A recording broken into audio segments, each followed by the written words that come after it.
Hello friends, আজ এই ভিডিওর মাধ্যমে কিভাবে শর্টকাট উপায়ে মাইক্রোসফট এক্সেল, ওয়ার্ড এবং পাওয়ার পয়েন্ট ওপেন করতে হয় সেটাই শিখব। তো ভিডিওটা স্কিপ না করে এন্ড পর্যন্ত দেখুন। আমরা যদি মাইক্রোসফট এক্সেল ওপেন করতে চাই তাহলে আমরা কি করি? আমরা জেনারেলি যেটা করি সেটা হচ্ছে কি, মাউসে আমরা রাইট ক্লিক করি, মাউস দিয়ে রাইট ক্লিক করে আমরা আসি নিউ অপশানে। নিউ অপশান থেকে আমরা এখানে মাইক্রোসফট এক্সেল, মাইক্রোসফট ওয়ার্ড এবং পাওয়ার পয়েন্ট চুজ করে আমরা ওপেন করি। কিন্তু আজ আমরা এই ভিডিওতে শর্টকাট কি এর মাধ্যমে আমরা পাওয়ার পয়েন্ট, এক্সেল এবং ওয়ার্ড ওপেন করব।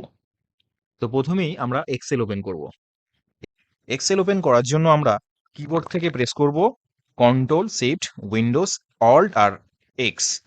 যদি আমরা এই 5টা বাটন প্রেস করি তাহলে আমাদের এক্সেল ওপেন হয়ে যাচ্ছে।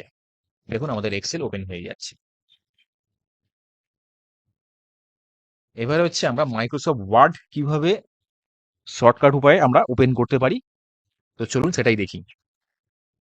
মাইক্রোসফট ওয়ার্ড ওপেন করার জন্য আমরা কিবোর্ড থেকে সেম উপায়ে কন্ট্রোল শিফট উইন্ডোজ অল্ট এবং ডাব্লু প্রেস করলে আমাদের মাইক্রোসফট ওয়ার্ড ওপেন হয়ে যাচ্ছে।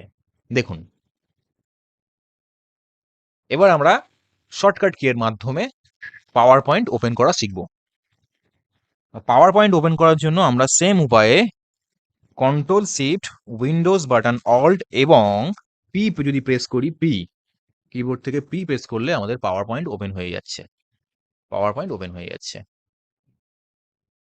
তো এভাবেই আমরা শর্টকাট কি এর মাধ্যমে মাইক্রোসফট ওয়ার্ড, পাওয়ার পয়েন্ট এবং এক্সেল আমরা ওপেন করতে পারি। যদি ভিডিওটা ভালো লেগে থাকে অবশ্যই লাইক, কমেন্ট এবং শেয়ার করবেন। আর প্লিজ সাবস্ক্রাইব করবেন এই ধরনের আরো ইনফরমেটিভ ভিডিও পাওয়ার জন্য। থ্যাংক ইউ বন্ধুরা।